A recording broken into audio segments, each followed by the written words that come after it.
Un saludo cordial a todos los amigos y seguidores de Post La Verdad. Sean ustedes bienvenidos a este nuevo episodio podcast de Post La Verdad en cuarentena de hoy, martes ya 15 de diciembre, son las 5 y 7 minutos de la tarde. Tenemos una tarde bien nubladita en la ciudad de Bogotá. Ha estado lloviznando en algunas zonas y lloviendo en otras.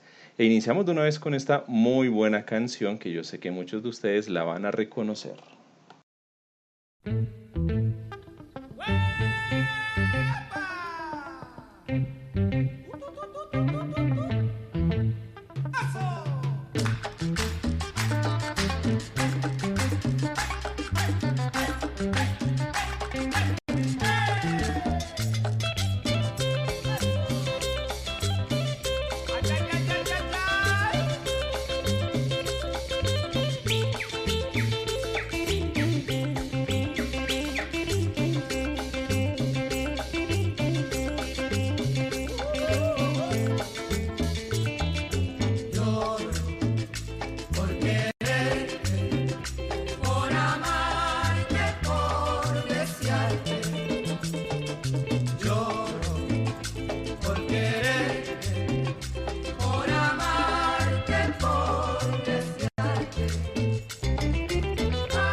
Acerrín.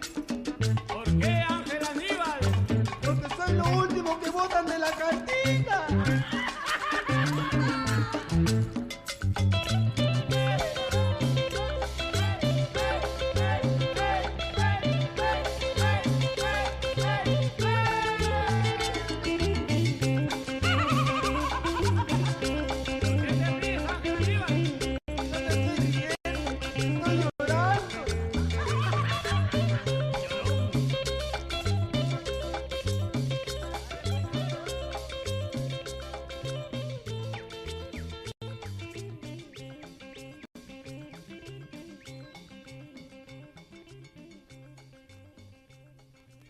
La libertad de expresión es un derecho que no se debe restringir en Colombia.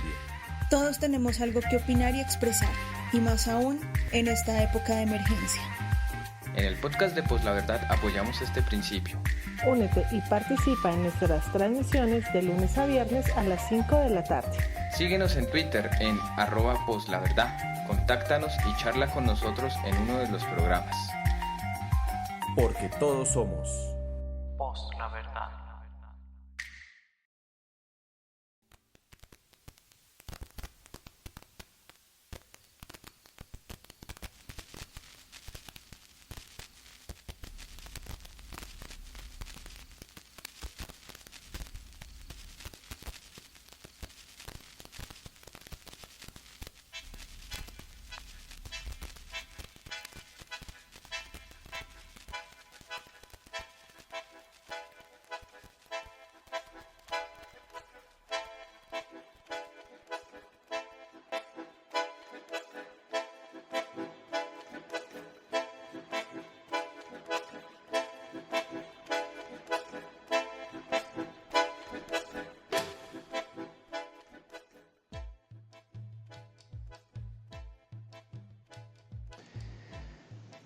Y estaba sonando la canción Cariñito de los Hijos del Sol. Y ahorita les vamos a explicar por qué estaba sonando esta canción en específico. Quiero darle la bienvenida a don Javier Ruiz, el famoso @contraguerria. Don Javier, bienvenido a este episodio podcast de Post La Verdad. ¿Cómo me le ha ido? ¿Qué tal todo? Don Andrés, buenas tardes. A Caro, buenas tardes. A Edgar desde Lima, Perú, muchísimas gracias por aceptar la invitación. Bienvenido al podcast de Post La Verdad. Y pues digamos que bien, yo estoy muy bien, yo estoy muy feliz, yo estoy muy tranquilo, ¿no? O sea, a pesar Eso es de lo que... importante. De que llueva y con granizo y todo, perfecto, yo estoy perfecto, yo estoy aquí feliz y más con este podcast especial que tenemos el día de hoy para que nos escuchen hablando sobre lo que está pasando en Perú. Entonces, bienvenidos todos. Quiero darle la bienvenida a doña Caroleta, doña Carolina Vázquez, @papelito bipolar, nuestra guionista de cabecera en el podcast. Muchísimas gracias por estar aquí con nosotros y gracias, una vez más, por hacer de puente y traernos siempre los mejores invitados. Pero que sea doña Carolina que salude y después presente al invitado que tenemos al día de hoy. Bueno, muchas gracias a ustedes por el espacio. Pues hace rato ya habíamos contemplado sacar un momento para poder hablar sobre Perú. Entonces, pues ahí se me ocurrió la idea de invitar a Edgar Flores. Bueno, Edgar lo conocí principalmente por su labor en el cine comunitario, su ardua carrera enseñando a hacer cine a los niños y niñas de Comas en Perú, en Lima y también en otros territorios. Edgar tuvo la oportunidad de venir a Colombia también a enseñarnos sobre esos procesos cinematográficos comunitarios y pues ahí fue donde hicimos la conexión, así que bueno, Edgar, muchas gracias y bienvenido a este espacio y a Colombia desde la virtualidad nuevamente.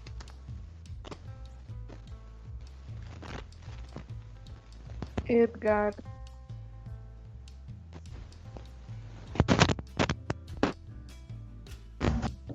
¿Me escucha? Sí, ya. Ahora sí.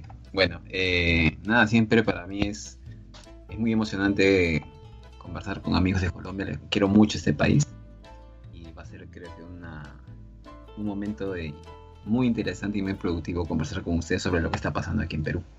Gracias por la invitación. No, todas las gracias a Edgar por el tiempo, por acompañarnos en este día. Y Edgar, una pregunta, ¿por qué pusimos Cariñito de los Hijos del Sol? Si Edgar nos pudiera contar, porque muchos piensan y juran que esta canción es colombiana. Edgar. Sí, yo era una de ellas que juraba que esa canción era de acá. Bueno, es que tenemos aquí problemas técnicos con el micrófono de Edgar. Mientras lo va recuperando, contemos la historia, doña Carolina. ¿Ahí me escuchan? Ahora sí, ¿Ahora? ya. Sí. Ahí volvió. Ok, la cuenta de Edgar que fue el... bueno, que esta me quitó canción... esa venda. Bueno, esta canción es muy conocida en mi país, es un himno prácticamente de todas las fiestas populares y masivas también. Es interpretada por los Hijos del Sol y cuando, por estos caminos de la vida he estado yo por su país, en Colombia, en Ecuador o en Argentina, piensan de que es ¿cómo se llama? Es del origen local, ¿no? Los argentinos, cuando conversaba con argentinos me decían, una cumbia argentina, me decían Cariñito, ¿no? O con los venezolanos también me ha pasado eso, una cumbia argentina, una cumbia venezolana y me decían Cariñito. Y eso siempre me entró una duda, ¿no? Y me puse a investigar y bueno, si la canción es peruana y como les comentaba, es un himno aquí en mi país y chévere que también la conozcan en otros lugares, ¿no? De hecho, esta canción fue una tusa para Carolina. Que estando en el Perú ella me contaba que le dio muy duro saber que no era colombiana, sino era peruana. Sí, porque, no sé, realmente nunca había indagado sobre el origen de la canción. Supongo que es lo mismo que le ha pasado a toda la gente con la que has hablado de Venezuela, Argentina. Y yo juraba y juraba que era una canción por la que me podía sentir orgullosamente colombiana y cuando fui a Lima me di cuenta descaradamente que no y me sentí muy mal. Me dio como mucha envidia porque realmente es una muy buena canción que me encanta, pero bueno, ya la quiero a pesar que sea de ustedes. Bueno, ahí tenemos otra vez lío con el micrófono de Edgar. Voy a leer unos comentarios que nos van dejando una vez en el chat en Spreaker. Clau Gómez dice buenas tardes. Doña Diana Reuter se conecta, muy buenas tardes. Alejandro dice, uy, se perdió eso, semejante cumbión. Mudmen dice, muy buenas tardes. Juliet Ortiz, temazo. Carlos Hernández dice, buenas tardes y huepa G, cariñito, es himno latinoamericano, completamente de acuerdo con Carlos. Angie Triviño dice, muy buenas tardes. Y Tortuga también se conecta y dice, buenas tardes. Bueno, tenemos harta gente aquí escribiéndonos, acompañándonos, muchísimas gracias. Y don Edgar ahí nos escucha bien, ¿cierto? Sí, les escucho. ¿Ustedes me escuchan? Perfecto, ahí ya. Genial. Ahí cada vez que haya lío con el micrófono le estaremos avisando. Bueno, Edgar, lo tenemos aquí para hablar de un tema que es ¿qué está pasando en el Perú? Y la mejor forma de hacerlo es entendiendo por qué el Perú ha estado en constantes marchas, por qué se han caído presidentes, por qué sin importar el tema de la pandemia la gente ha salido a marchar, a protestar, toda la situación que está pasando. Yo le comentaba a Edgar antes de iniciar esta transmisión que a mí me gustaría que nos pudiera de pronto hacer una síntesis de la situación del Perú para que quienes nos están escuchando y no la entiendan o de pronto no estén muy enterados, pues a través de Edgar puedan comprender un poco mejor qué es lo que está sucediendo con el Perú. Y creo yo que el punto de partida es la llegada del fujimorismo a ese país, la llegada de Alberto Fujimori como presidente del Perú. Entonces, yo creo que por ahí puede empezar Edgar a contarnos un poquitico y ponernos en contexto. A ver, bueno, en los años 90, lo que sucede es que en la década de los 80 se genera aquí un conflicto armado interno, que es que un grupo, el Partido Comunista del Perú, le declara al Estado, y se desarrollan como 12 años de conflicto, ¿no? Así como ha pasado con ustedes allí en Colombia. Y entra Fujimori en los años 90 y Fujimori logra derrotar a este grupo alzado en armas. Y con esa derrota se gana mucho del legitimarse socialmente.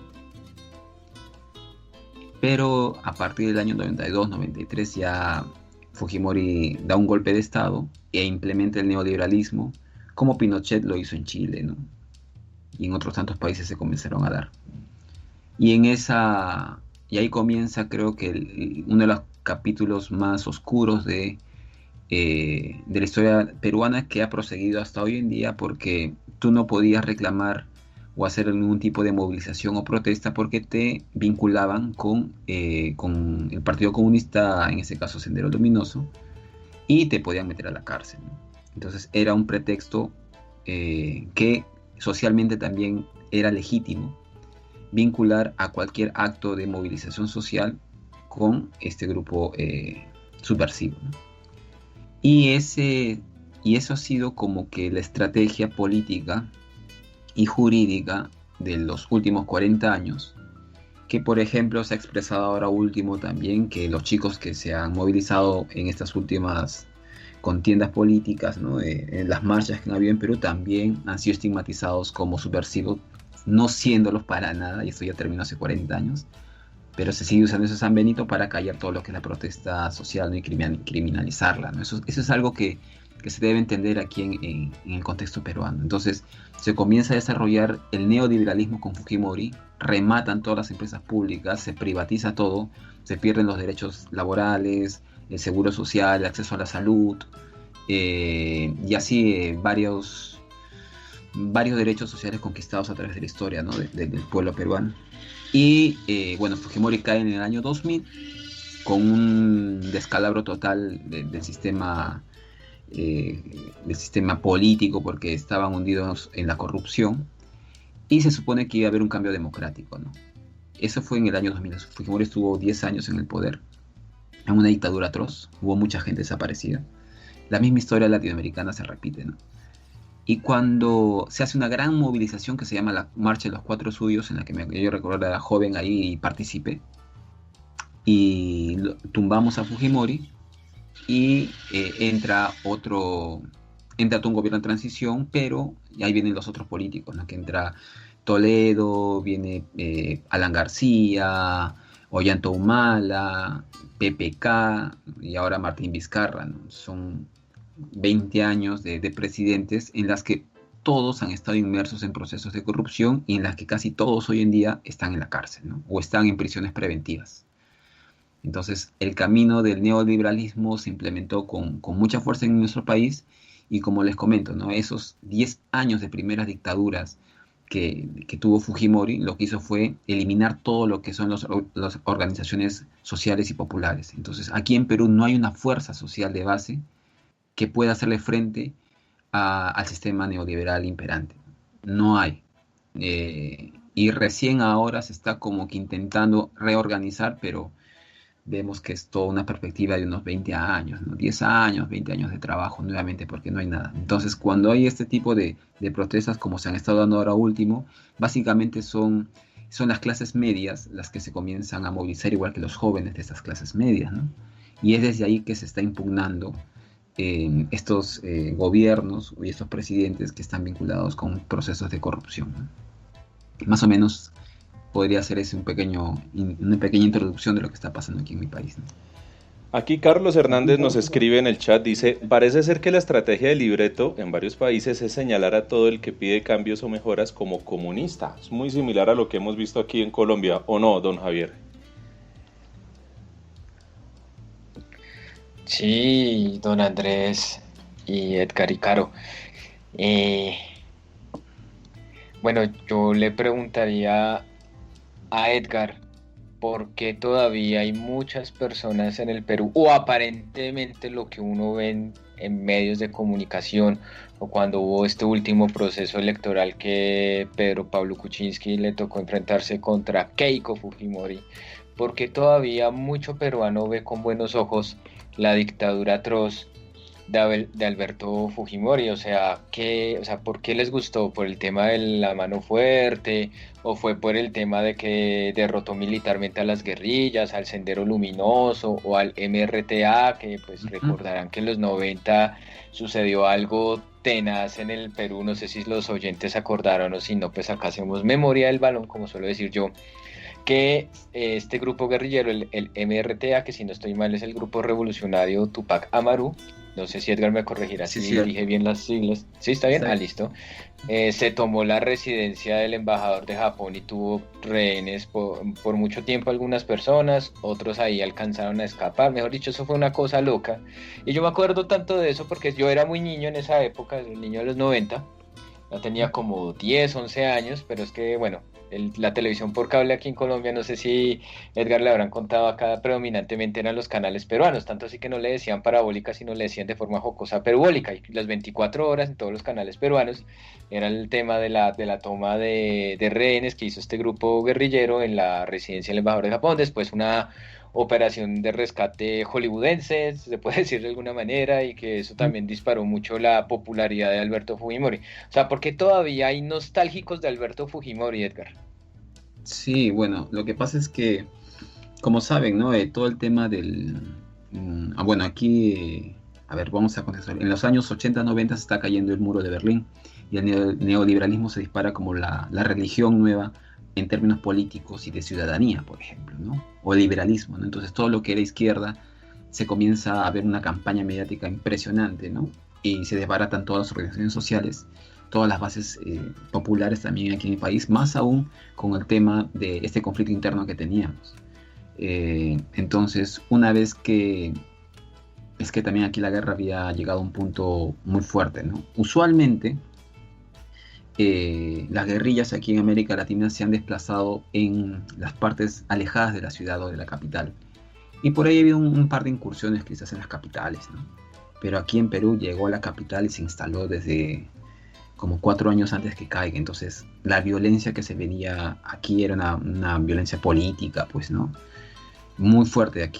Yo vi una zona popular que se llama Comas, y aquí yo de niño también he visto, ¿no? Todo lo que pasaba acá, y mucha gente fallecida, desaparecida, fue atroz, ¿no? Entonces, cuando Fujimori derrota políticamente, más que militarmente, políticamente a Sendero, se gana como ese espacio en el imaginario social, ¿no? De una salvación, un camino, porque ese era el discurso del neoliberalismo y del emprendimiento y todas esas cosas que recién comenzaban a caminar.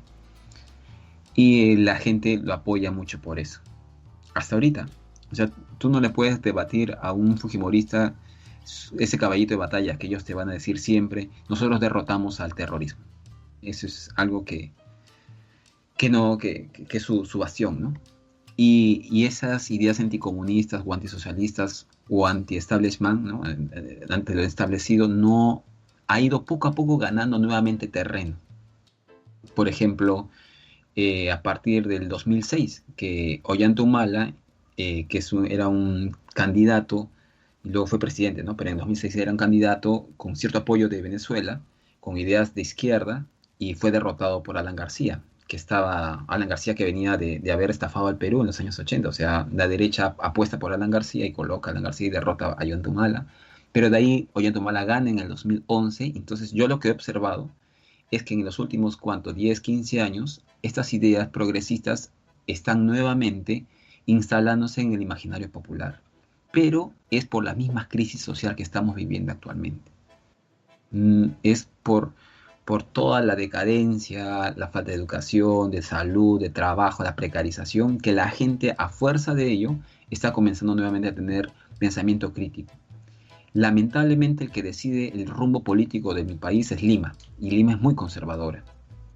En cambio, la zona sur del país, que está Apurímac, Cusco, Puno, toda esa gente es más guerrera, más luchadora, y ellos sí tienen un pensamiento más progresivo, pues, ¿no? Usualmente los candidatos de izquierda tienen ahí su bolsón de votos, pero Lima es la que decide, y en Lima usualmente gana la centro derecha. Pero lo que sí estoy viendo es que sí está habiendo un cambio en el ambiente, ¿no? Ya estas ideas, tampoco, o sea, el comunismo y el socialismo no creo que vuelvan a tener la misma fuerza de hace 40 años, pero sí al menos hay una perspectiva de cambio, que poco a poco se está ganando terreno, ¿no? Y que es necesaria, más que todo que es necesaria porque el país, después de esta pandemia, ya es otro país. La gente ha cambiado bastante el modo de pensar. Tengo una pregunta que deja Carlos Hernández en el chat en Spreaker, y es si Fujimori fue investigado por las desapariciones o solamente por corrupción. ¿Cómo dijo el último? Que si Fujimori fue investigado únicamente por corrupción o también por el tema de las desapariciones. Él tiene un juicio de, ¿cómo se llama? Por el tema de la desaparición de derechos humanos, pero él está vinculado en los dos. Me parece que tiene ¿Lesa humanidad? Sí, de lesa humanidad. Sí. El tema de Barrios Altos, que es un caso en el que matan a niños en una fiesta popular, con el pretexto, mediante un aparato paramilitar que tenían, que se llama el Grupo Colina, mandan a matar a estas integrantes de estas fiestas que los indicaban como senderistas, ¿no? Y matan a menores de edad, y es por ese hecho específico que enjuician, me parece, a Fujimori, y tiene por ahí una sentencia de lesa humanidad. Pero el caso de corrupción, lo que pasa en Fujimori, ahora que recuerdo, él dice que como que se allana ante la justicia diciendo que sí, pues hubo corrupción en su gobierno, pues, ¿no? En realidad, no sé, pues de los 200 años que vamos a cumplir de república o de republiqueta, el gobierno de Fujimori fue uno de los gobiernos más corruptos, así, que remataron las empresas, donde también el Estado llegó o terminó de siendo un narcoestado, porque somos un narcoestado, así no lo quieran admitir. Aquí la coca mueve todo. Entonces, sí, el caso de la corrupción y de los crímenes de lesa humanidad con Fujimori llega a un punto cumbre, un punto que nunca antes se había visto así de forma tan descarada, pues. Yo a veces siento como si Edgar estuviera hablando de Colombia y no del Perú. No sé si a don Javier o a Carolina les pasa lo mismo. Sí, es que pareciera que hablara de Colombia. Yo quiero que, ya que estamos hablando de Fujimori, antes de que de pronto si Caro tenía una pregunta o si iba a hacer una intervención, yo quiero que nos hable de la figura de un tal Vladimiro Montesinos.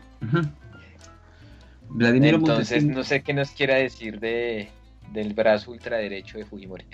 Sí, Vladimiro Montesinos es un personaje muy oscuro que recién se lo comienza a conocer 8 años después de la dictadura de Fujimori, ¿no?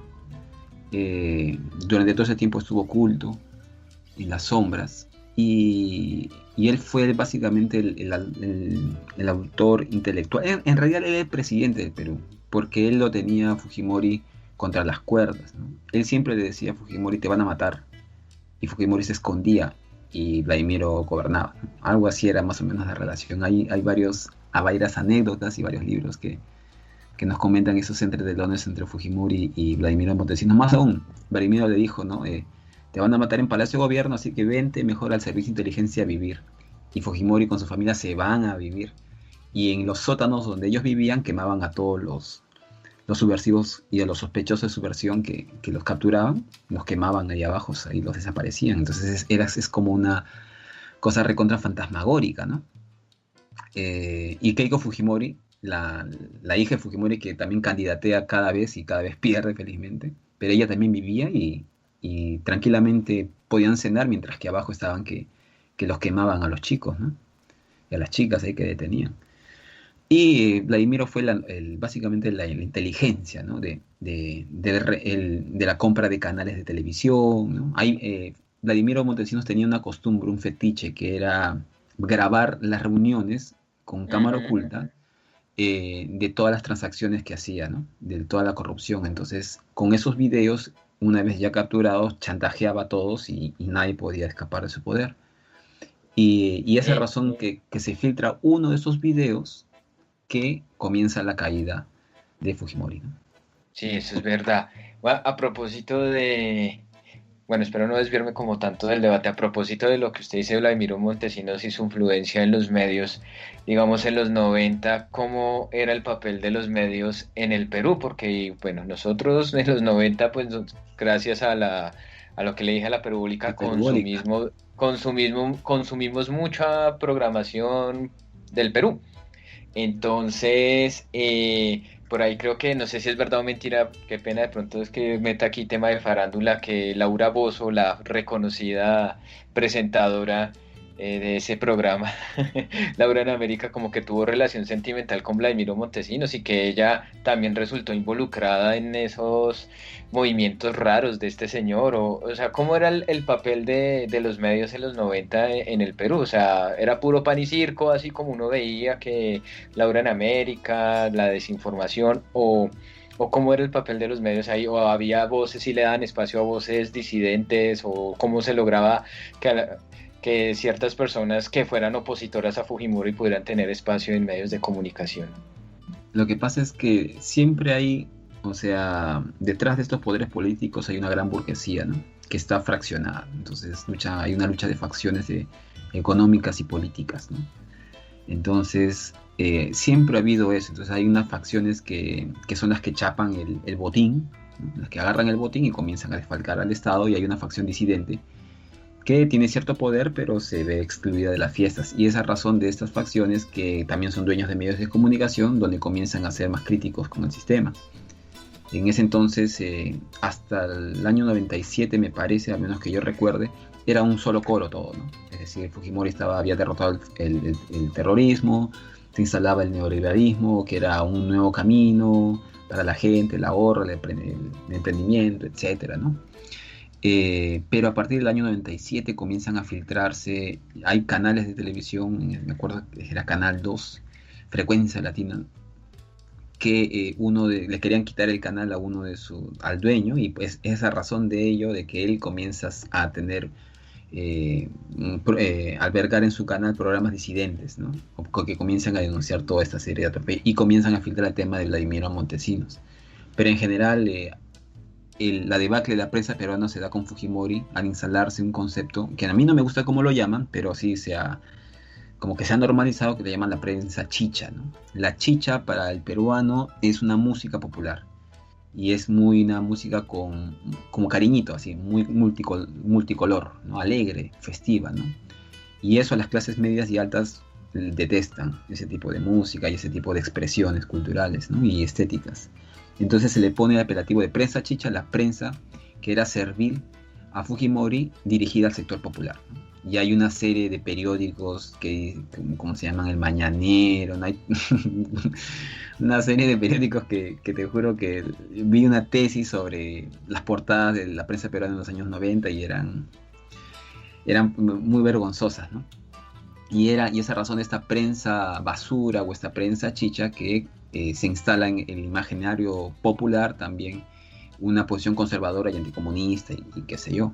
Y en ese marco de esta prensa sensacionalista aparecen nuevos personajes en televisión, que es Laura Bozzo, ¿no? Laura Bozzo hizo de su escenario, de su espectáculo, la degradación del peruano. Y era todo armado, ¿no? Era todo armado. Yo me acuerdo que aquí mis familiares también veían Laura Bozzo, y en ese entonces yo decía, ¿cómo pueden ver tanto? Pero era un tema masivo, en las cuales Laura Bozzo contrataba gente. A uno de mis vecinos también fueron a su programa y nos decíamos, oye, pero eso no es cierto, ¿no? Y actuaban porque les pagaban como $20, $30 para el espectáculo, ¿no? Y así se reciclaban y iban yendo cada cierto tiempo, ¿no? Y eran buenos actores, ¿eh? Y Laura Bozzo se ve, o sea, su programa tiene tanta pegada que lógicamente se articula con el poder político, ¿no? Y logra ser amante de Vladimiro Montesinos, y a razón de eso ella está presa, ¿no? Ella llega a tener un momento de prisiones preventivas, me acuerdo, no sé si la sentencian, pero sí recuerdo que estuvo presa buen tiempo también. Sí, y esa señora estaba enterrada. Creo que tuve el estudio por cárcel. Claro. Y era alucinante, porque tú dices, si está presa, nosotros nos alegrábamos, ¿no? Pero seguía transmitiendo desde donde estaba recluida, y decías, oye, ya, este es demasiado, ¿no? Y lamentablemente nos ha hecho una mala imagen a los peruanos en el exterior, ¿no? Pero bueno, es parte de toda esta cultura de la basura que se instaló en la cabeza de mucha gente, ¿no? Pero ahora es mexicana, entonces. Los mexicanos parece que ya no nos quieren. Ya dejó de ser mexicana. Y ella es colega mía, para más piedra. Preguntar, así es, abogada. Sí. Ya que estás hablando de este papel de los medios, bueno, a nivel de cine, ¿qué pasó? Porque, claro, el cine siempre ha estado, pues, conectado con todo lo que ocurre en los países, y pues por lo menos en el caso de Argentina, digamos, mientras las dictaduras, pues prácticamente cine no hubo. No sé cómo es esa parte de la historia en Perú con el cine. Sí. En el año 68-70 se instaló un gobierno militar de corte popular en nuestro país. Algo muy parecido a lo que después fue el fenómeno Chávez, ¿no? Pero aquí en Perú fue eso primero. Entonces nosotros decimos, nosotros estamos o muy adelantados o muy atrasados en América Latina. Y cuando se instaló este gobierno militar de corte popular, hizo la primera ley del cine, en la que se dieron los primeros fondos importantes para que el cine peruano comience a ser una industria. Entonces, desde el año 70 al 90, hubo mucha producción de películas, nunca antes vistas en el Perú. Y cuando llega Fujimori, se baja toda esa ley, la ley del cine, de esa promoción de la industria cinematográfica. Y yo recuerdo haber leído una tesis en la que decían que desde el año 93 hasta el 96 no hay ninguna película peruana. Porque se comienza a depender de los fondos del Estado, y por supuesto las arcas del Estado estaban completamente saqueadas. Entonces no había ni siquiera Ministerio de Cultura, nada que vele por estos fondos. Conacine, me acuerdo que se llamaba el Consejo de Cine, creo que existían en esa época. Y el cine se viene abajo, ¿no? El cine recién comienza a ver una movida interesante a razón del video. El video fue por ahí un canal alternativo, ¿no? En cuanto a documentales, más que todo, más que ficción. Pero en cuestión así de películas, en ese entonces el celuloide tenía una calidad brutal y tenía su prestigio, ¿no? No hubo muy poco.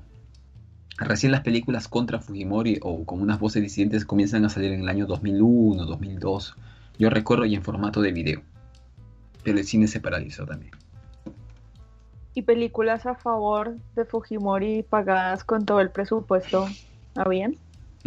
Hubo una serie que me acuerdo que se llamaba La Captura del Siglo, que era acerca de este escuadrón, ¿no? De inteligencia que captura a la cúpula del Sendero Luminoso. Yo me acuerdo de niño que vi eso. Pero hubo una novela que sí fue un éxito nacional, que se llamaba Los de Arriba y los de Abajo. Y yo me acuerdo que esa época fue una época de muchas novelas, donde retrataban las vivencias de la cultura popular sin tanto melodrama. Sí, yo me acuerdo que éramos fanáticos de esas novelas aquí en Perú.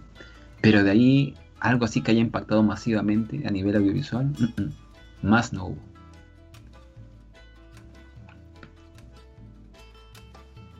Tengo acá un comentario en Twitter que nos dejan.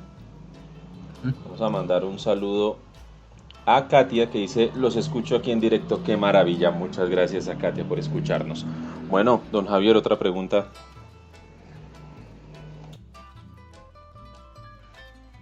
Sí, Edgar, bueno, después de la caída de Alberto Fujimori, después del juicio que le hicieron, lo mismo Vladimiro Montesinos, pues llegó Alejandro Toledo, que ahorita está en problemado con Odebrecht, esta saga de presidentes que como que no les fue tan bien, lo que pasó con Alan García, ni mencionarlo el año pasado, su suicidio, Ollanta Humala, que pintaba alternativo, que algunos decían que era el Chávez peruano, porque él también como que recurría a esa estética chavista del uniforme militar, de la boina, de todo eso, lo que uno se acuerda y también. Y bueno, y ahorita pues Kuczynski, y ahora se me Vizcarra, ¿no? Vizcarra y ahorita lo que pasó pues con este señor Merino. Pero bueno, yo creo que la pregunta acá, vámonos de una vez con esta pregunta, es, bueno, hablando off the record antes de empezar el podcast, acá en Colombia cuando se dice, tumbaron a un presidente en Perú, entonces todo el mundo feliz.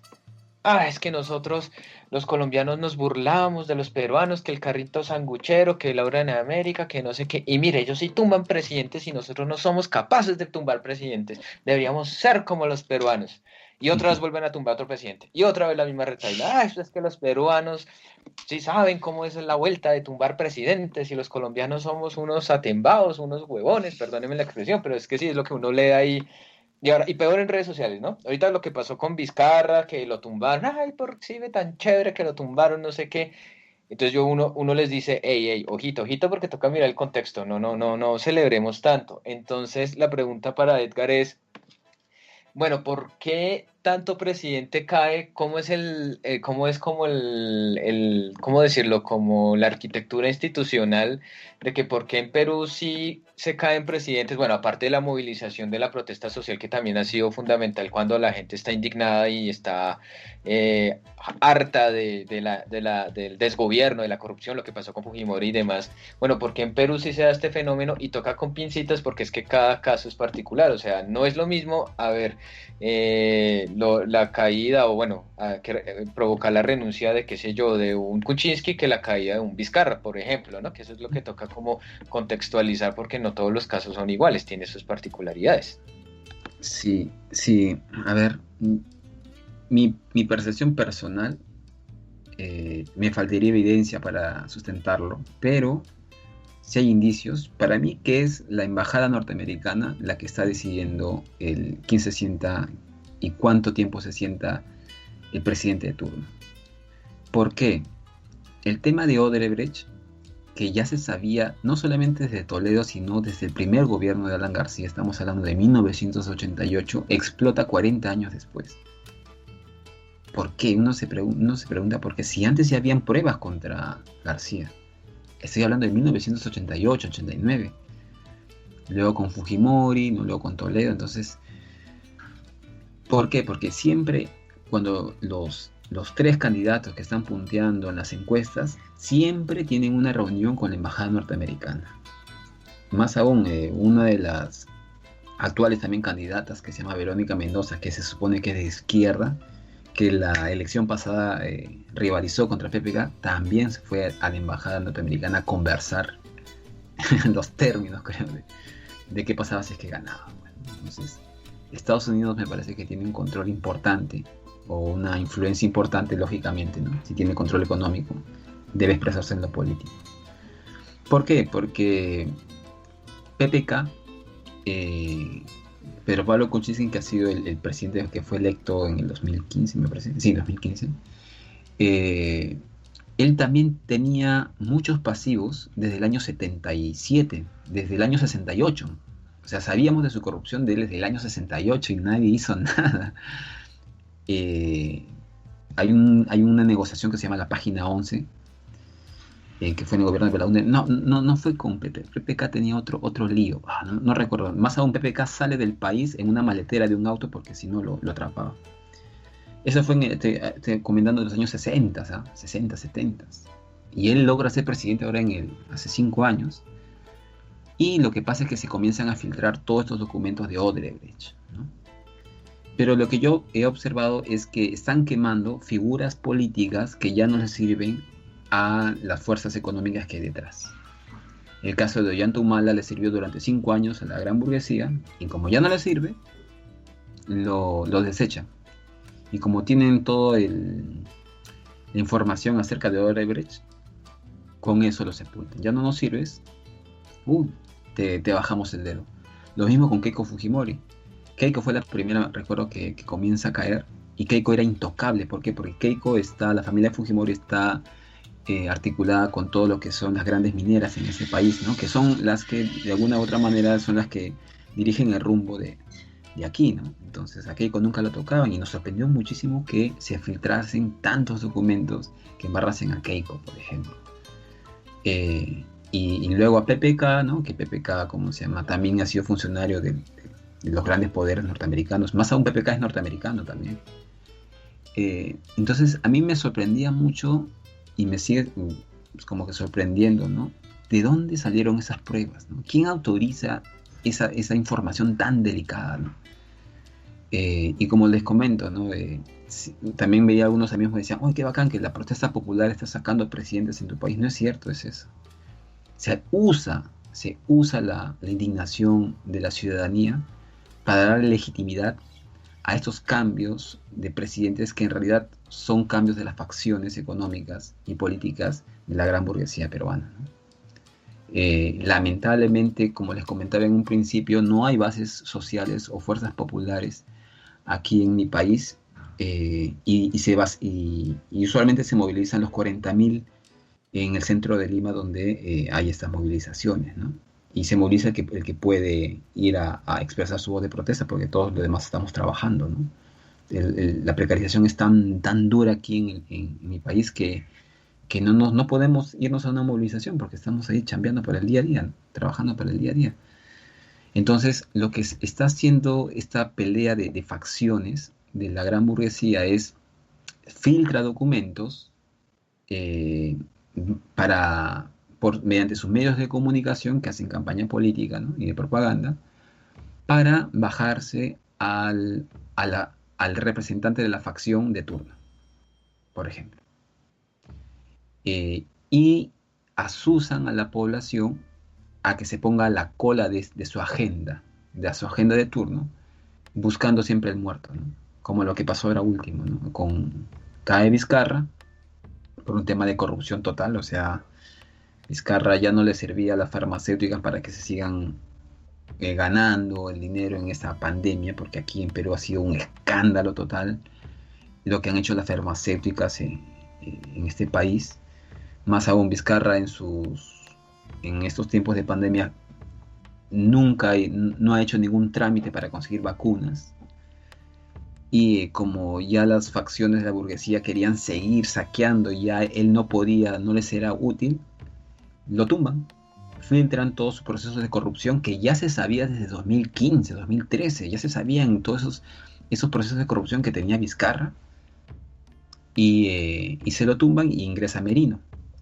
Pero Merino yo creo que era representante de una facción muy débil, que no tenía el control de los medios de comunicación, y aparece otra facción de la burguesía y se lo baja Merino. Y para ellos, ¿qué es lo que hace? Asusa a la gente para que se movilice con ese tema de defensa de la democracia, y busca que hayan 2 muertos, ¿no? Hay 2 chiquitos muertos, lamentablemente, y con este pretexto de los muertos se tumban a Merino y ingresa un nuevo presidente, que es Sagasti. Ahora Sagasti ingresa, y la semana pasada ha habido un muerto ya en una movilización y nadie ha dicho nada.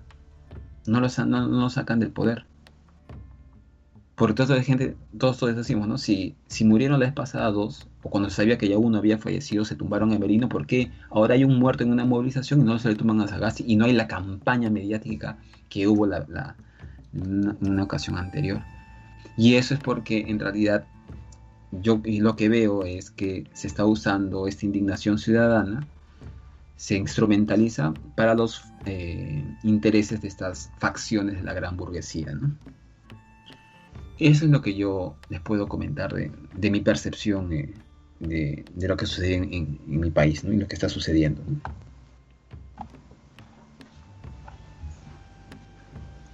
Doña Carolina, ¿quiere decir algo?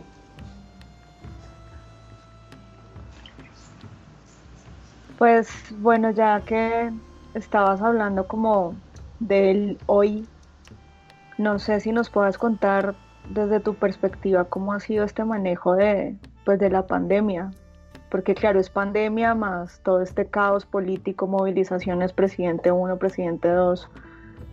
¿Qué ha pasado con eso?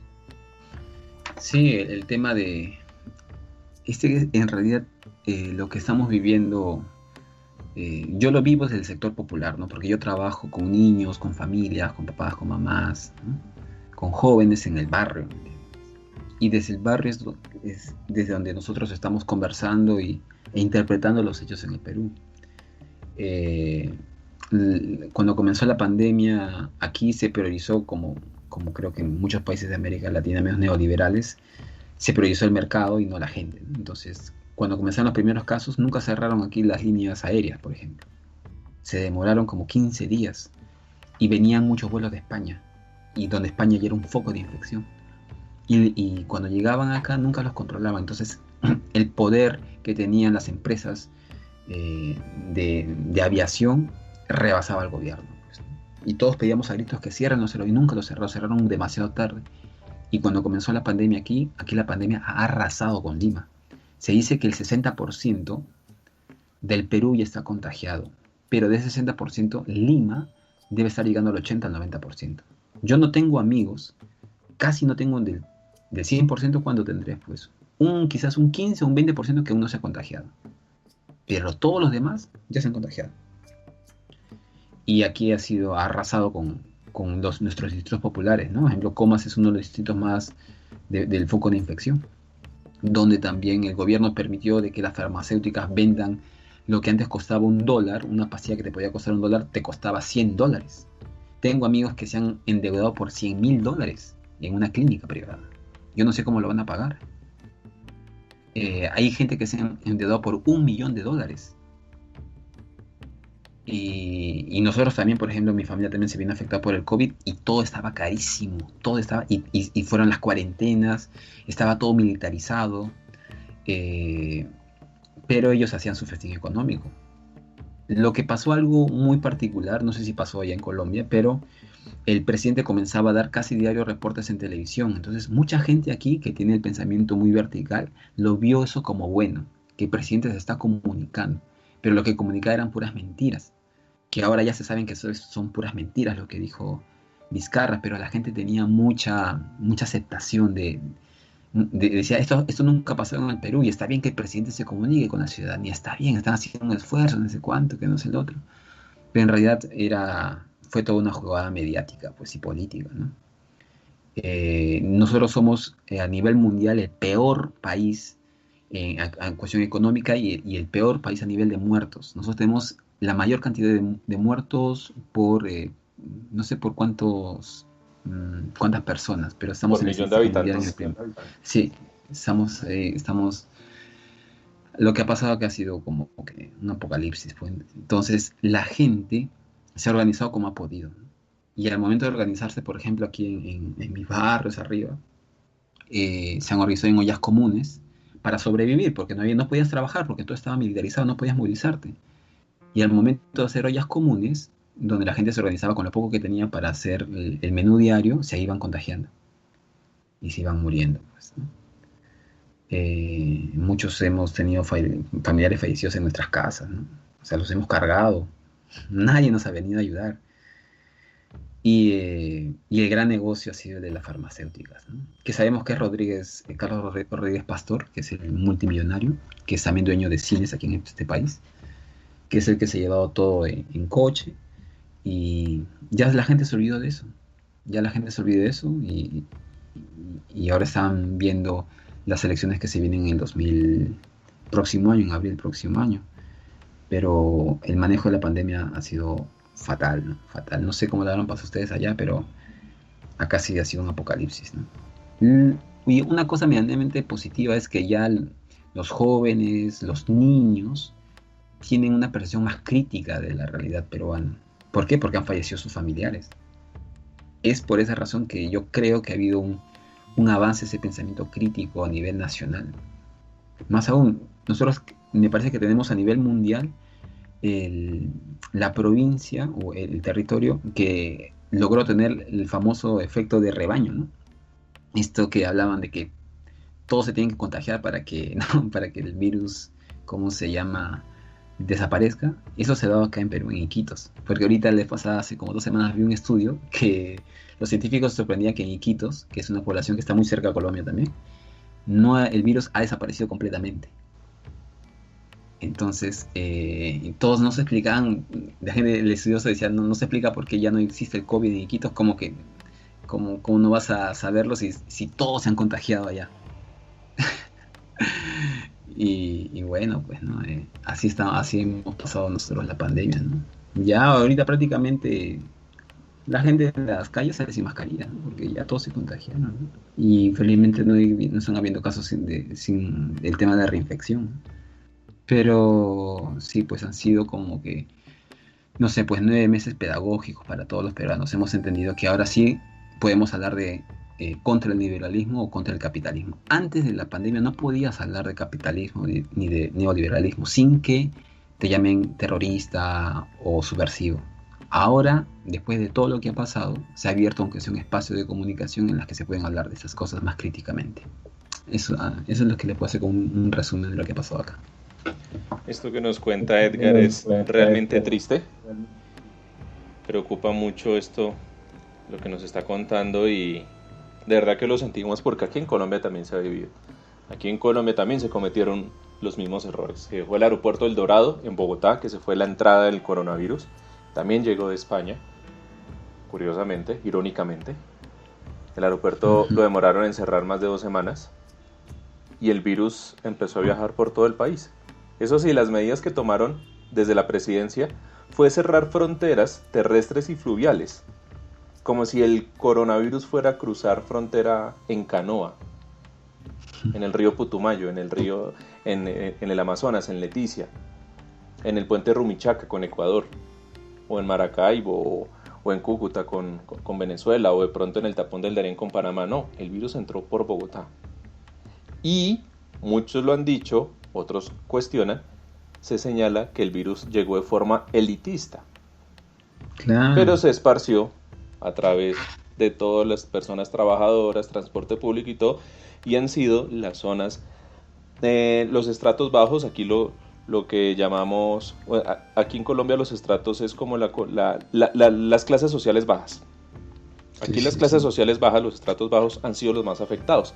Curiosamente, en la mañana de hoy escuchaba un informe de Estados Unidos hablando sobre un estudio que ellos hicieron al ver el impacto que estaba teniendo el coronavirus en personas afrodescendientes, en personas negras, como en personas hispanas, latinoamericanas o de rasgos indígenas en Estados Unidos. Entonces, la primera medida y el primer estudio que hicieron era si de pronto había un tipo de genoma o algo que diferenciaba, por ejemplo, a lo que es el estadounidense blanco o mono o ojiclaro. Resulta que no.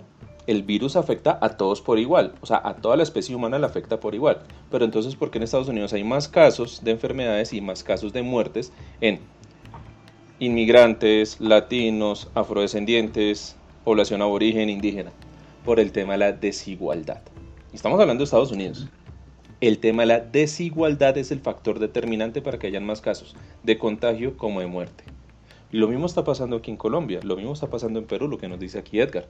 Lo mismo está pasando en muchos otros países. El tema de las personas con menos recursos, los menos favorecidos, son los más afectados. Y curiosamente ellos no fueron los que trajeron el virus acá. Quiero leer 2 comentarios que dejan Edgar. El primero es de Carlos Hernández, dice: terrible esto que está describiendo lo que pasa ahora mismo en Colombia. Qué locura, en manos de quienes estamos. Y Clau Gómez deja esta pregunta. Hola Edgar, buenas tardes. Me gustaría saber En las próximas elecciones del 2021 se realizarán consultas populares y el siguiente cuestionamiento es: si se aprueba o no la convocatoria de una asamblea constituyente encargada de elaborar la nueva constitución del Perú, y quisiera saber qué opinión tiene al respecto. Entonces la primera pregunta es si se harán consultas populares antes de las elecciones del 2021. No. ¿No? Lo que pasa es que mientras se caía el tema de, o sea, cayó Vizcarra, entró Merino, que se fue este presidente transitorio, que entonces en las calles, en las movilizaciones, se comenzó a enarbolar la bandera de la nueva constitución y asamblea constituyente, como ya sucedió en Chile. Pero era una voz minoritaria. La voz mayoritaria era la defensa de la democracia, ¿no? A secas, que era el himno o el eslogan de todos los medios de comunicación. Por primera vez en la historia de los medios de comunicación en el Perú, las televisoras han estado apoyando una protesta social. Jamás, yo nunca he visto algo así en mi vida. Increíble eso. Nos sorprendió.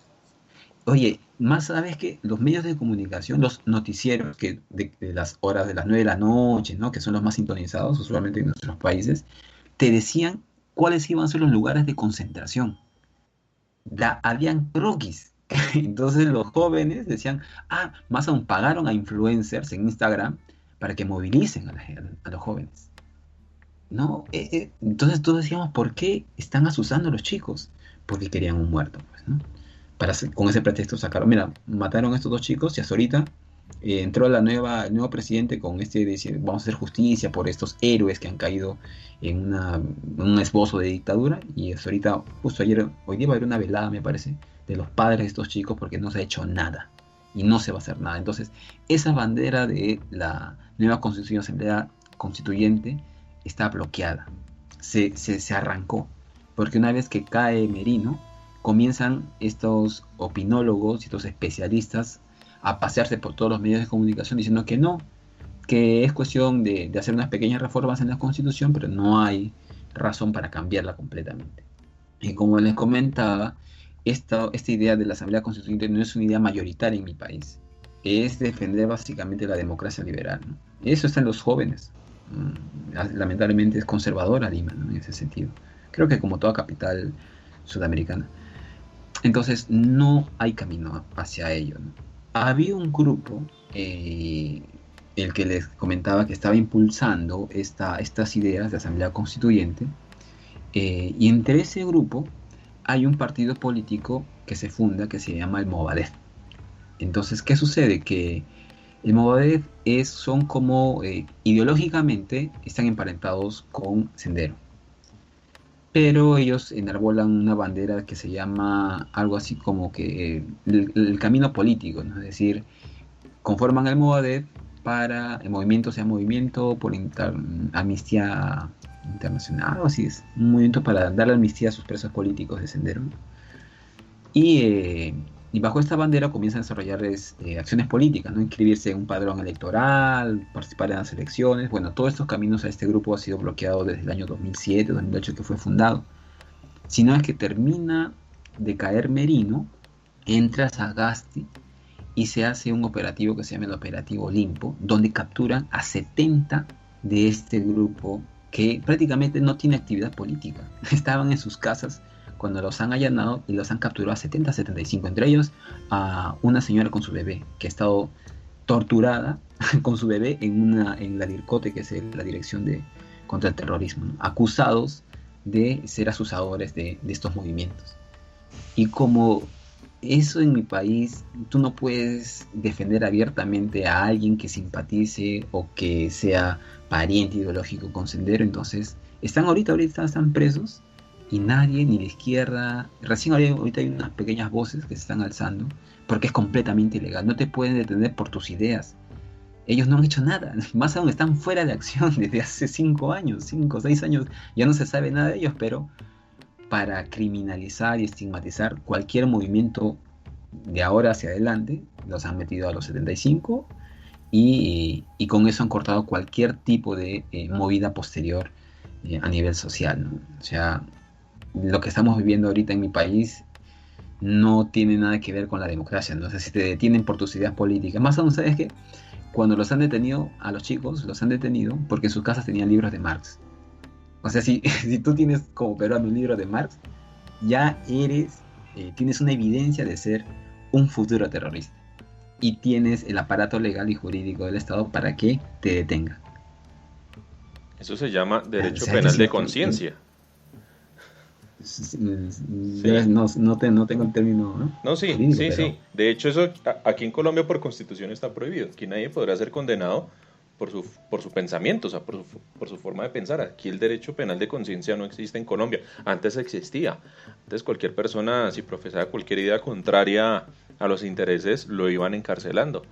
Y esto que nos cuenta Edgar es preocupante porque, o sea, por poseer libros, y eso que aquí en Colombia tuvimos a alguien que investigaba disciplinariamente a todos los funcionarios públicos en Colombia, que es la Procuraduría General aquí en Colombia, en el país, que cumple esa función de investigar no judicialmente, sino sí disciplinariamente, quien se hizo famoso por allá, sin mal no estoy, don Javier, décadas 80, principios de los 90, quemando libros en Santander.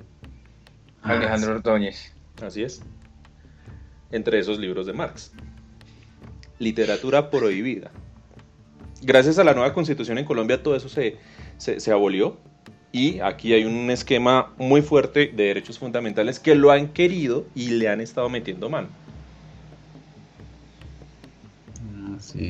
Sí, por ejemplo, eso fue hace, ya creo que van como 15 días detenidos los chicos, porque yo fui a una postmovilización después que cae Merino, entra Sagasti, la gente seguía estando ahí movilizada. Yo fui a una de esas movilizaciones que fueron pocos, ¿no? Pero estaba ahí, fui a ver, y en ese transcurso me encuentro con uno de esos amigos que pertenecía al Movadef. Y me encuentro con un amigo que se llama Van Gogh. Y conversando, ¿no? Oye, sí, ¿no? ¿Y cómo lo ves? Me dice, no, pues me dice, no, son peleas entre las facciones de burguesía y qué sé yo. Estamos ahí conversando y le digo, mira, te apuesto que ya venía el terruqueo, ¿no? O sea, siempre decimos eso, cuando la movilización ya se desborda, más allá de los intereses de lo permitido, comienza ahí la estigmatización, la criminalización, y acá le llamamos el terruqueo. Te comienzan a decir que eres terrorista. Y él me decía, sí, pues eso es lo normal, ¿no? La cuestión es estar preparados, ¿no? Y qué sé yo, ¿no? Pero la gente, estamos pensando en eso, la gente ya no se compra ese cuento. Eso fue un sábado. Y el martes, 4 días después, ¿no? Aparece la noticia de que a todos ellos los habían detenido. Y este amigo que me lo encontré también lo habían detenido. Porque ya sabíamos que se venían, pero no pensábamos que iba a ser una acción penal, ¿no? O sea, pensábamos que iba a haber el clásico terruqueo por los medios de comunicación, pero no que iban a detener gente. Y están presos ilegalmente solamente por sus ideas, ¿no? Entonces, si todos decimos ahora que yo por tener un libro de Marx o de Lenin me van a detener, pucha, entonces cualquiera somos sujetos a esta serie de abusos, de abuso legal. Un expresidente colombiano diría, no estarían recogiendo café. Perdón, no estarían recogiendo café. Esa fue la justificante de Uribe cuando era presidente frente al tema de los falsos positivos.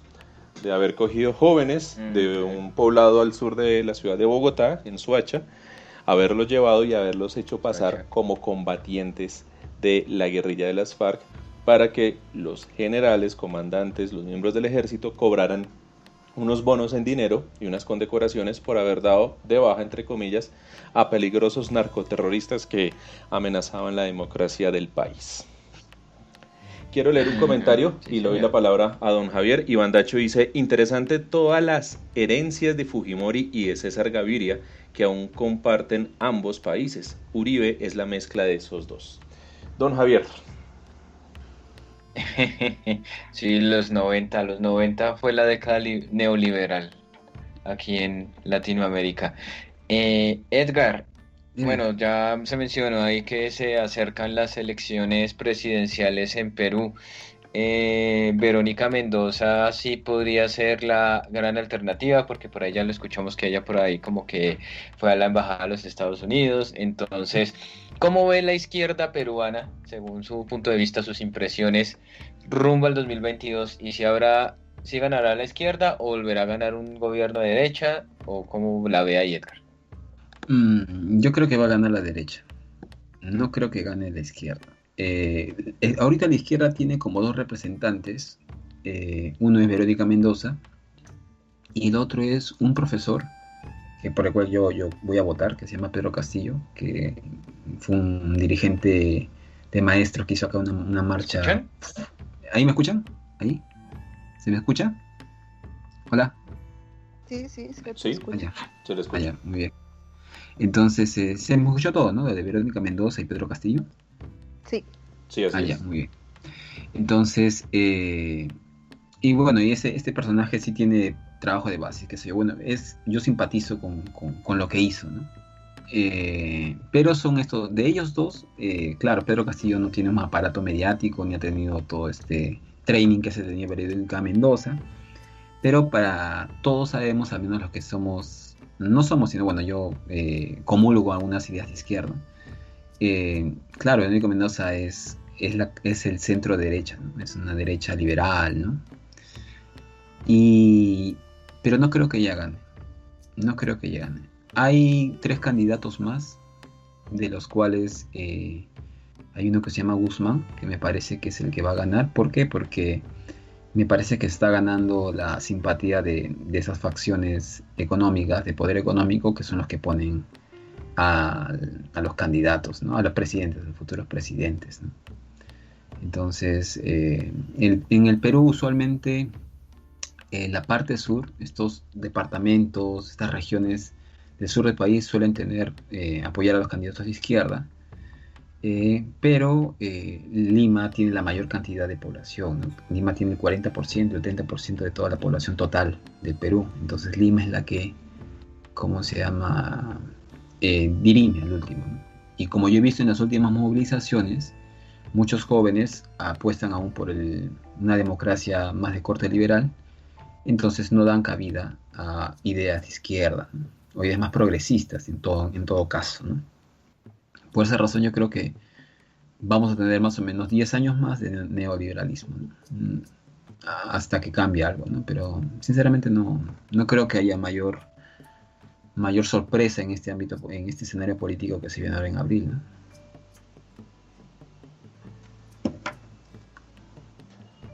Bueno, Edgar, llevamos ya 1 hora y 8 minutos de programa. Son exactamente las 6 de la tarde. Son las 6 de la tarde con 15 minutos. Nosotros tenemos la misma franja horaria con el Perú, ¿no? Sí. Lo estamos compartiendo ya. ¿Cómo está el clima ahorita en Lima? Estamos entrando a verano, así que hay un sol todavía muy, muy abrigador, muy bacán. Sí. No pasamos de los 25 grados por ahí. Y ahora en verano, nuestro verano usualmente llega a los 30, máximo 32 grados, ¿no? Es un verano también medianamente cómodo, ¿no? Y nada, ¿no? Sí, pues así estamos al menos entrando en Lima. Nos llega el calorcito. Y bueno, ¿y cómo ha estado el imponente Océano Pacífico ahí al lado de Lima? Por el tema imagínate que por la pandemia mucha gente, como todo se paralizó, entonces se comenzaron a ver las montañas aquí, la cadena de montañas en Lima, ¿no? Sí. Y fue algo muy espectacular. Lamentablemente no podíamos verlo porque nadie se podía movilizar, pero el smog se redujo a 0, entonces podíamos ver otro tipo de Lima. Una Lima que ya habíamos visto nosotros en cuadros coloniales. Uh-huh. En cuadros coloniales tú veías que Lima tenía montañas, una de los Andes, pues, ¿no? La cadena de montañas se veían.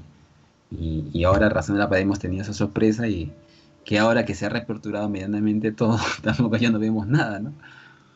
Pero Lima está volviendo a tener el movimiento de antes, ¿no? Se dice que va a venir una segunda ola, pero ya no creemos eso porque ya pasó todo, ¿no? Allá se alcanzan a ver nevados, ¿cierto? Ahorita no.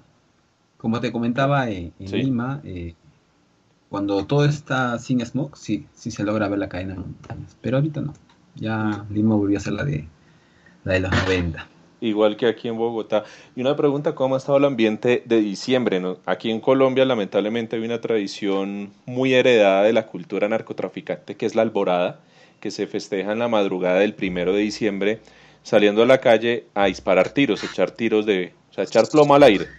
No sé si en Perú hay una tradición para recibir la temporada navideña que sea un poco más amigable que la colombiana. No, bueno, eso sí, la diferencia mucho entre Colombia y Perú es que, claro, nosotros también tenemos todo este problema del sicariato, ¿no? Pero no llegamos a esos niveles tan berracos como ustedes lo dirían, ¿no? Sí.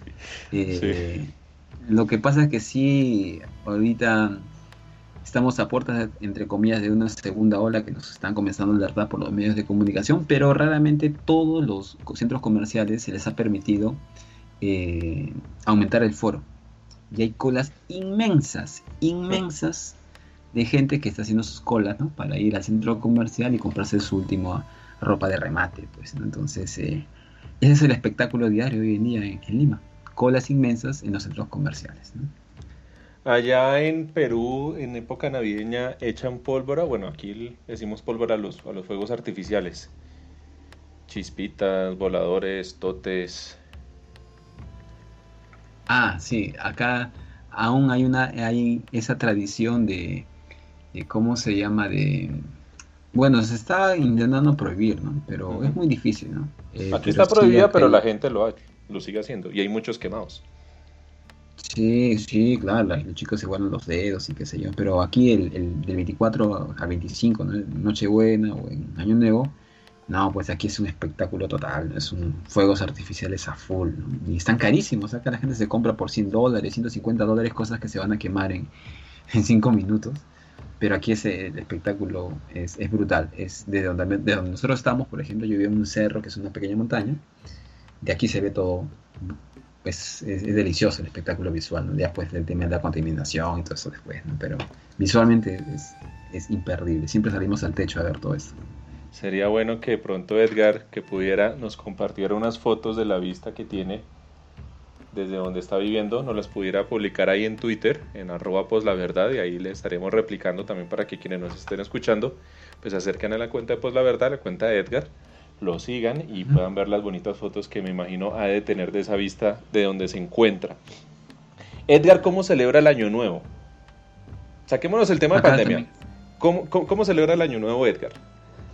Mm, acá es fiesta, ¿no? Acá hay mucha fiesta, ¿no? Es decir, también vivimos viví en una casa multifamiliar, acá también mis tías, mis primos, mis hermanos, bueno, también, entonces siempre se recibe con fiesta. Antes eran 2, 3 días de fiesta, pues, ¿no? Ahora sí solamente es el Año Nuevo y el primer día de enero. Pero hay una costumbre muy arraigada en la población de las zonas populares, es que el 1 de enero se van todos a la playa. Entonces, este año quisieron cerrar las playas por el tema de la pandemia, pero si están abriendo los centros comerciales, ¿cómo te van a cerrar las playas? Y han desistido de eso, entonces siempre el 1 de enero todas las playas están abarrotadas de gente, donde por supuesto la gente ahí hace de la costa toda una fiesta, pues, ¿no? Entonces ahí comparten sus traguitos, ¿no? Es un Sí. momento de reunión familiar, ¿no?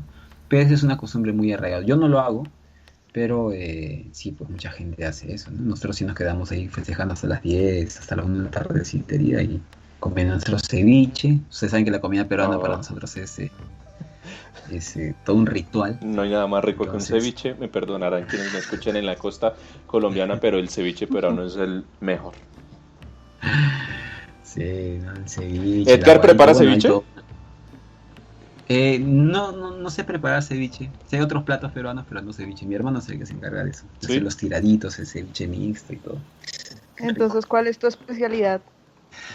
Y a mí me gustan unos platos que se llaman, acá se llaman locro y zapallo, por ejemplo, o también ají de gallina. Ujú. Como que son los dos platos como que me salen mejor, ¿no? Y sí, Sí. lo que pasa es que si aquí en Perú, cada tarde, uno siempre pregunta qué vamos a comer. Y no es una pregunta solamente por cantidades, ¿no? Sino por la calidad que vamos a comer. Entonces, eso es algo que tenemos los peruanos, Ujú. que siempre estamos hablando de la comida, mucho de la comida. Y usualmente lo que comemos cada día es delicioso, ¿no? Así vivas en una zona muy acomodada o un sector popular, siempre se come bien aquí en Perú y rico. Ujú. Nosotros aquí en el podcast hemos hecho, junto con Javier y Bandacho, y con un chef amigo de Bandacho, saludos Alejandro, hemos hecho unos podcasts sobre gastronomía y a mí me gustaría mucho invitar ya para el otro año, porque el viernes entramos en vacaciones, para el otro año tener a Edgar y poder hablar sobre esa gastronomía peruana que es ¡mua!, deliciosa. O sea, la comida peruana es wow. deliciosa. Bueno, tengo aquí una pregunta que hace Clau Gómez en el chat en Spreaker. ¿Cuál es la tradición navideña más común en el Perú? El panetón y el chocolate. Es algo que no he visto en otros países. Y el panetón es peruano. Así les duele a muchos colombianos. ¿Sí? Sí, Sí, con sí. panetones. ¿Qué panetón? Porque yo cuando fui por allá, pregunté y me decían que comía más como bizcochos, como un tipo de panes. No, pero Pero el panetón no- sí es típico. Sí, es muy típico en estas épocas acá. Pero sí, el panetón es No peruano. tanto, no sé. No, don Javier es de panetón. Él es el experto aquí. Pues ya se ha interiorizado más el tema del panetón. Antes sí era jodido. Pero ya si uno quiere, allá en los supermercados hay panetones y si uno quiere, pues compra el panetón. Ya para estas épocas, sí, ya es muy de diciembre. Ya. Sí, aquí ¿Y es, chocolate para beber? O claro, chocolate con sus leche y su sal. Sí, el chocolate caliente. Claro, chocolate caliente, claro. Chocolate, su panetón. ¿Cómo es el mantequilla. chocolate peruano? Bueno, cacao, ¿no? Sí. Hay un chocolate Cusco que se llama aquí, que es clásico aquí en mi familia. Se prepara ahí con azúcar, con su leche, con sal. También le echamos ese ¿Sal? secreto familiar. Sí, claro. Y Ok. eso le da ese equilibrio. Ajá, ok. Lo hace más sobrio y más rico. vea, Ah, pues. Esa mantequilla. Ya sabe, Andrés, hay que echarle sal al chocolate. Y en las noches se come o pavo, o lechón, o cuy también. El cuy, ¿no? Que también es un plato que aquí es una delicia, ¿no? Para todos los peruanos, ¿no? En otros países como que lo ven medio raro. En Colombia acá se sí. come en el departamento del Nariño, que es el que limita con el Ecuador. Es muy popular allá el cuy. Don Javier, que estuvo allá, nos animó, ¿o sí? ¿Sí se alcanzó a comer cuy allá? No, yo no soy capaz de comer cuy. Cuando estuve en Pasto, no. No, lo siento. No fui capaz. No, sí, Bueno, no, pero- Edgar estuvo en Colombia para una Navidad. Pues no sé si Navidad, pero para un diciembre, creo, ¿no? Sí, yo estuve en el 2014, llegué como un 7 de diciembre, recuerdo. Uy, Día de las Velitas. Claro, estuve para el Día de las Velitas, ¿no? Y ahí comencé a comprender cómo era ese tipo de Navidad que acá no se ve en Perú. Porque yo te acuerdo que tenía una amiga que me decía, no, después venían las novenas y tenemos que visitar a las familias. Y yo decía, pero ¿por qué tienes que visitarlas? No, porque así es, me decía. Y veía que se visitaban de una u otra familia y eso a mí me causaba mucha interrogación porque eso no hay en mi país.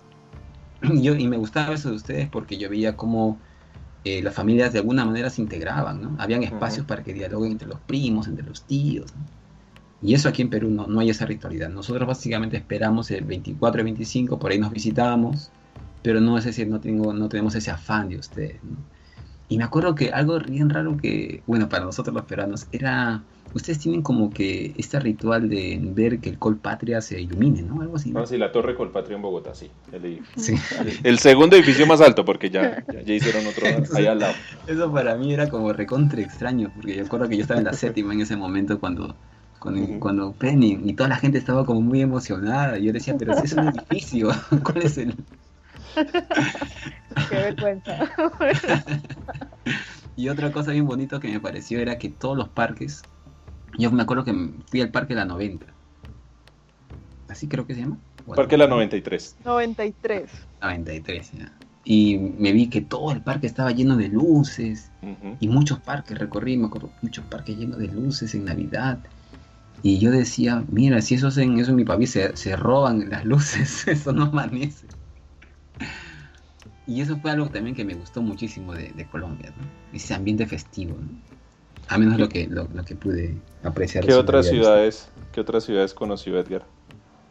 Medellín y Bogotá fueron las ciudades que conocí. ¿Y Medellín Pero cómo le más- pareció? Mucha fiesta, mucho calor también, gente muy amable, habla muy fuerte también, El acento diferente, ¿no? la gente es diferente, ¿no? Cuando yo les hablaba de Bogotá me decían el frigider, ¿no? El refrigerador, algo así La me nevera. decían. La nevera. Y nada, o sea, cada lugar tiene su encanto para cualquier gente de extranjero, ¿no? En mi caso turista, ¿no? Uno siempre está animado de conocer, ¿no? Claro. Y nada, Bogotá también me gustó muchísimo. Bogotá se parece mucho a Cusco aquí en Perú. Mucho se parece. ¿Y la comida? La comida colombiana. Yo recuerdo más la bandeja paisa de Medellín. Sí, poderosa, ¿no? Grande. Buena. ¿Sí Y puedo? ahí- ¿Sí la puedo terminar? Sí, claro, un peruano, tú le pones a un peruano un plato de comida y se lo termina. Y de Bogotá, yo me gustó mucho sus arepas. Arepa de huevo, habían unas arepas de queso también que venían en la séptima, que se derretía el queso para comer. Es que eso me encantó Aunque mucho. la arepa de huevo es de la costa norte de Colombia, Barranquilla más que todo, Cartagena. Pero sí, aquí también las hace. Y esas muy ricas. Sí, Claro. las arepas. Vamos a un supermercado a comprar, me acuerdo. ¿Probó el tamal? No, pero el tamal también acá se come mucho en Perú. No, tiene que probar el tamal. Ah, sí. Sí, no, es increíble que haya Para estado en tu Colombia, próxima que haya estado en Bogotá y no haya probado el tamal tolimense, que es el rico, obviamente el santandereano también, y con una muy buena taza de chocolate, calientico, Ah, con sí. queso. Esa es la tradición santafereña, esa es una tradición muy bogotana, desayunarse así con un tamal de la región del Tolima, que es una región muy bonita en el centro de Colombia. Está entre las dos cordilleras, tanto oriental como central de los Andes, porque aquí en Colombia, no sé si Edgar sabe, los Andes llegan a Colombia y se dividen en tres ramales, en tres cordilleras. Entonces la geografía y los ambientes y los climas en cada cordillera es muy distinto, es muy único. Y entonces de la zona del Tolima hacen los tamales y aquí los venden en Bogotá con chocolatico caliente, pancito o arepa y buen queso, doble crema para que se derrita en ese chocolate. Qué rico. Algo también bien peculiar me parecía era que usaban las ruanas, o sea, el poncho, Ah, lo sí. que le llamamos aquí en Perú. Sí. Eso me impresionaba bastante, porque aquí en Perú, en Lima, tú usar un poncho es signo de pobreza. Y a mí me sorprendía mucho ver, así a veces cuando caminaba, ¿no? Por todas esas zonitas, de la clase media, ¿no? ¿Ya? ¿Cómo usaban eso? Y en las casas también usaban, y eso pues, para mí Colombia fue como que también me cambió mucho la mentalidad, ¿no? La mentalidad de... Aquí en Perú los problemas, por ejemplo, étnicos o raciales son muy fuertes. Yo creo que toda América Latina es racista, ¿no? Pero aquí en Sí. Perú la cosa es brutal. O sea, aquí no... Si, por ejemplo, yo soy de extracción andina y eso lo vivo todos los días, ¿no? En cambio, en Colombia yo me sentía muy libre. Porque al menos con los amigos que frecuentaba y la gente que conocía ya nunca sentí eso. Nunca sentí eso. Entonces, por eso que yo quiero mucho a Colombia, ¿no? Y espero en su momento regresar. Lo confundían, pasaba por colombiano hasta que hablaba. Lo identificaba el acento. No tanto así, pero siempre me recibieron bien en todas las casas que almorcé, que visité allá. Ujú. ¿Qué similitudes notó en Colombia con el Perú? Aparte de la Nubeluz. geografía. cosas Yo de la recuerdo que me gente. hablaban de Nubeluz. Era, Ah, bueno. no sé si tú Ah, recuerdas. no, pero sí, Nubeluz, sí, claro, Xuxa ahí. Ella después terminó en un No, escándalo. Xuxa no estuvo en Nubeluz, no, Ya. Xuxa no estuvo en Nubeluz. La que estuvo en Nubeluz tuvimos cuota colombiana, que es esta chica Xiomi. Ah, Xiaomi. Xiomara, es que tiene un Xiomi. apellido rarísimo, Xiomara no sé qué cosas. Sí, pero de pronto era si nos Xiaomi. ayudan en el chat, Acá. el apellido de Xiaomi lo leemos, lo intentamos leer. Es que es un apellido raro, pero ella ya era Ah, la sí, cuota Nubeluz. colombiana de Nubeluz. Ella es Xiomara, ya les digo, Xiomara Shibarica, es que yo no me acuerdo. Sí. Xiomara Civile, no sé cómo es porque es con X también. Xiomara Civile. Yo me acuerdo que eso del tema de la perubólica me pareció tan loco, porque nosotros los peruanos ni enterados de que se veía tanta televisión peruana allá, ¿no? Porque creo que no había mucha producción colombiana en ese entonces, ¿no? Pero sí, pues me acuerdo que hablaba de La televisión por cable la gran mayoría y por Sí. economía y como era algo barrial, algo de los barrios, algo comunitario, entonces que colocaban una la antena. parabólica.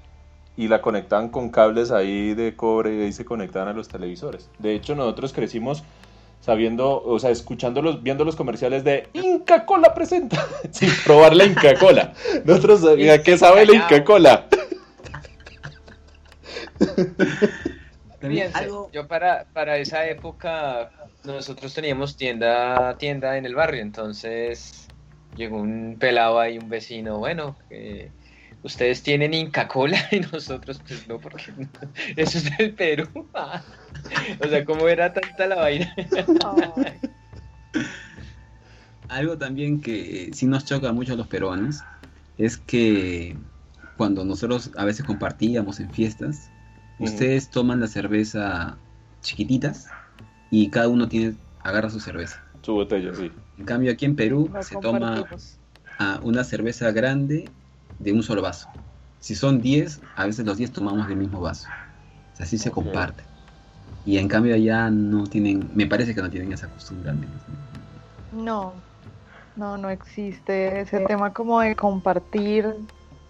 No, cada uno tiene lo suyo. Ujú. Eso es algo también que me... Bueno, yo creo que el viajar así, conocer otras realidades debe ser obligatorio para todos y para todas y todos porque te permite abrir todo tu horizonte de sentido, ¿no? O sea, te permite comparar. Y lo que yo sí me di cuenta es una gran lección que tengo de esos años que conocí y viajé, es que en realidad América Latina no tiene fronteras. Somos los mismos. Más allá de los acentos, ¿no? De ciertas historias particulares, vivimos la vida de igual manera, con la misma intensidad y sensibilidad. Y el pensamiento crítico también. Me encantó, eso sí me encantó mucho de Colombia. Yo aún estoy impresionado de ver a niños de 10 años, 9 años desarrollando discursos políticos desde el arte y la cultura, que eso en Perú no se ve. Y conversar así con chicos, con gente que tienen esas ideas progresivas, ¿no? Progresistas, acá en Perú no se ve. Es muy difícil. Entonces nosotros desde el espacio comunitario intentamos desarrollar ese tipo de pensamiento y cuesta, ¿no? Cuesta, por supuesto, pero eso es algo muy bonito, llegar a un barrio y encontrar gente, ¿no? Que tenga ideas de cambio o de mejora de la sociedad en la cual vivimos, ahí estamos, ¿no? Y eso es algo que yo me llevo de Colombia siempre como ejemplo, ¿no?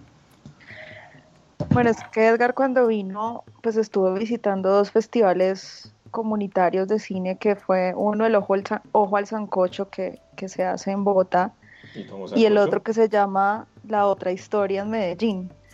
Entonces también entiendo que pues que esta conexión de Edgar pues tuvo que ver con procesos comunitarios fuertes y sólidos, porque pues digamos justo estas 2 propuestas son propuestas pues que ya llevan bastantes años y que tienen pues muy buena historia. Y lo del sancocho, pues sí, me imagino que en el sancocho tomaste sancocho.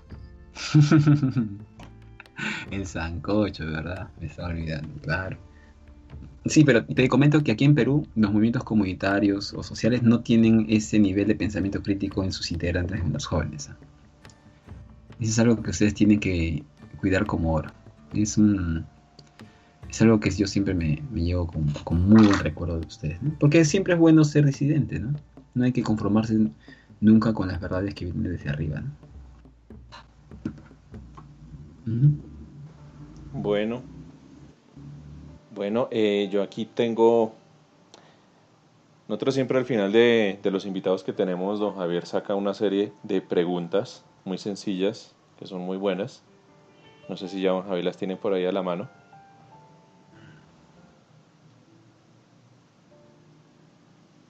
Uy, cierto, el quiz, mi quiz.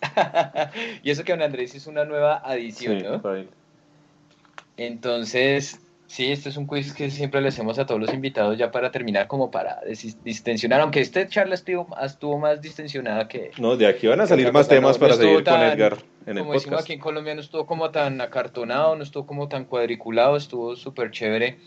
Y de nuevo, Edgar, muchas gracias por explicarnos lo que está pasando en Perú, como contextualizarnos mejor y conocer mejor lo que pasa en Perú y pues no, o sea, no esa mirada superficial que uno ve en grandes medios o en otros lados, que pues más que informar, como que entre desinformar y pues sí, una información muy superficial, muy, sí, como muy, como por encimita, como, listo, ya, o sea, como la profundidad de 1 milímetro, no, eso no. Entonces, Edgar, empecemos con el quiz. Un libro, La guerra fin del mundo, de Mario Vargas Llosa. una película, Una película. Nacido Natural Born Killer. Asesinos por naturaleza. Sí. Asesinos por naturaleza, buenísima. ¿Una serie? Ahorita el The Mandalorian. Genial. ¿En qué época le hubiera gustado vivir? Le hubiera gustado vivir, perdón. En la época de Tupac Yupanqui, aquí en la historia de mi país, más o menos en 1430. Genial. Una canción, que no vaya a ser la del principio. Una canción. Una canción. Ya, Flor de Luna de Santana. Genial. Muy bueno. Un maestro, un referente para usted. Stefan Kaspar del grupo Chasqui. Y un contendor, un rival. ¿Usted qué considera un contendor, un rival? Contendor, un rival. ¿Hacia una persona? ¿Algo así? ¿Como una persona? Sí, Como un rival quiera, digno. no sé. O un rival digno, sí. No sé, no me he puesto a pensar en eso, pero a ver si tendría que nombrar uno. Aquí en mi país, América Latina, no sé, pues, ¿no? Uno recontra malo, pues, ¿no? Vizcarra. Martín Vizcarra. Bien. ¿Listo? Bien. Bueno, Edgar, de verdad muchísimas gracias por habernos acompañado, por habernos compartido este tiempo acá, en esta tarde, noche ya.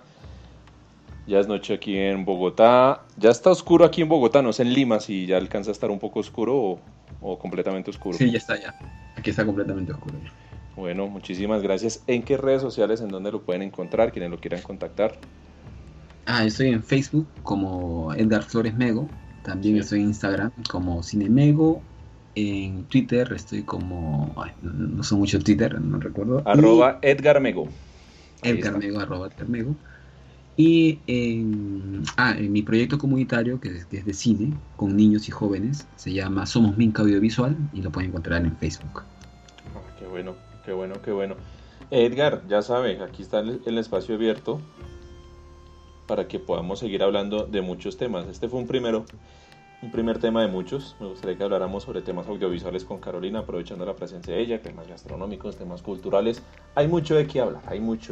Sí, de hecho ya hay una propuesta de tema que justo la estábamos charlando antes, que es el análisis de Star Wars desde el punto de vista de la filosofía andina.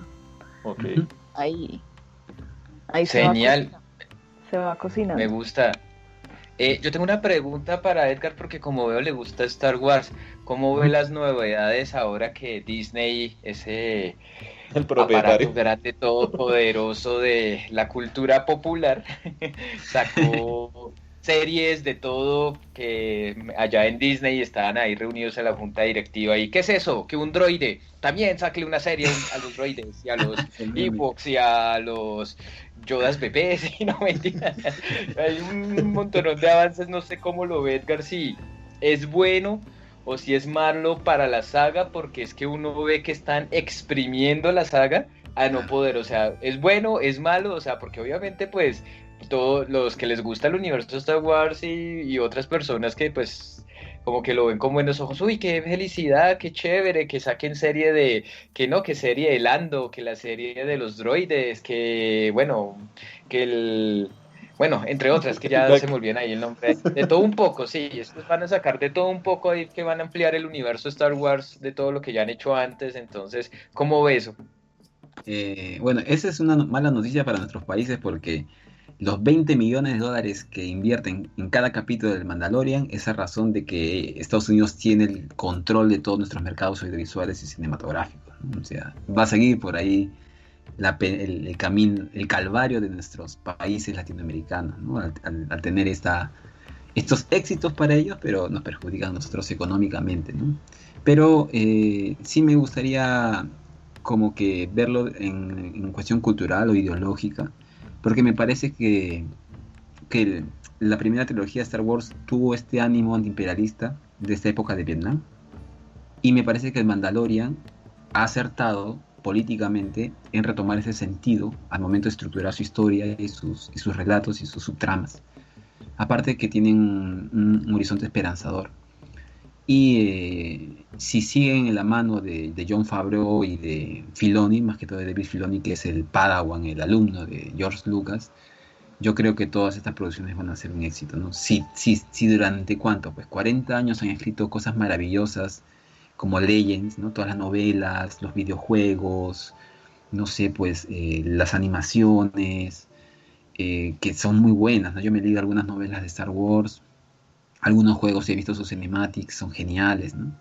Si están en las manos adecuadas, yo creo que tenemos Star Wars para rato y con el impacto que quizás tengan, se pueda tener la fuerza de eliminar las 3 últimas películas que han sido un desastre para la saga, y que estas 10 producciones más que se vienen entre series y películas sumen a ese sentido anticapitalista, antiimperialista que están encarnados en Star Wars por el imperio y esas prácticas militares y genocidas, ¿no? Entonces yo lo leo desde ahí y nada, que se vengan 10 Star Wars críticos contra el imperio galáctico, ¿no?